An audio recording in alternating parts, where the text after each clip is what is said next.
Hello, hello, hello, teacher besties. This is your instructional coach, teacher bestie, Professor Coard.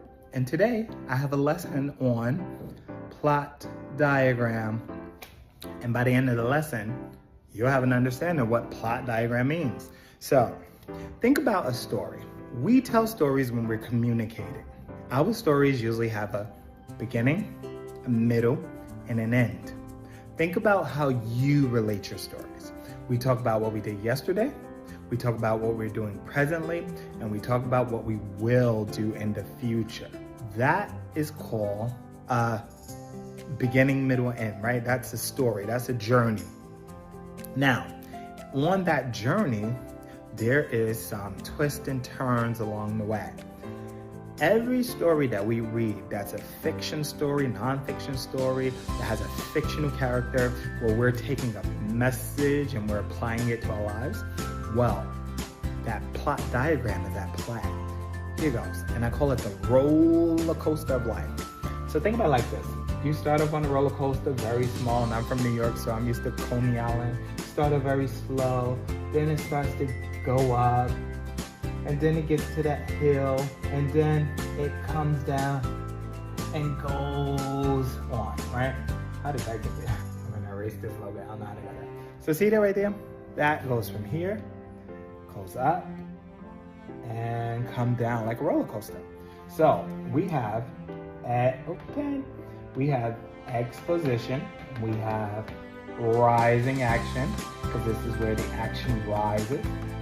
We have the climax, and we have falling action, and then we have resolution. So I'm going to explain how this works. We start off here with the exposition, and the exposition is where the characters, the story is introduced. This is where the setting is introduced to the reader. This is where you start to be a part of the world. You escape through the reading, through your imagination, and you can see the world, the characters. You can envision their age through the description, through the sensory details we talked about, through the intensity of the purpose, right? So if they're entertaining you, they're going to give you very stretched out personality traits in some stories. That's called figurative language, and I'll do a lesson on that. So exposition, where everything is introduced. The rising action, this is when the moment starts to get intense. So everything is beginning and opening, introducing the reader to what's happening. And think about like a movie, right? Or a show you watch on TV. It starts off where we meet the characters. Then they have some kind of problem that they're facing.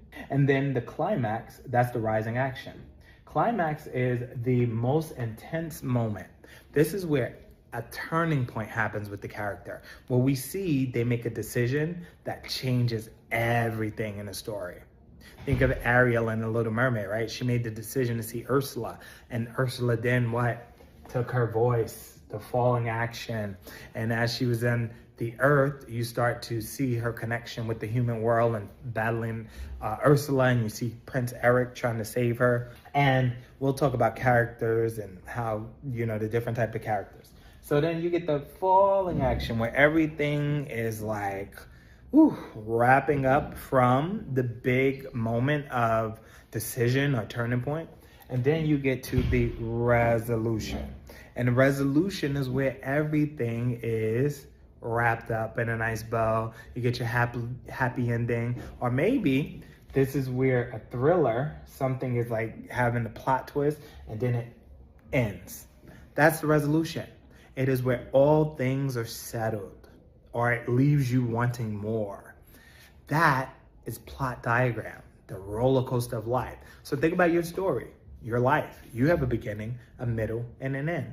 And decisions that you make change your life. So I want to ask you, what is the plot of the story you're reading or telling? Thank you. I will see you in the next video. This is Professor Coard.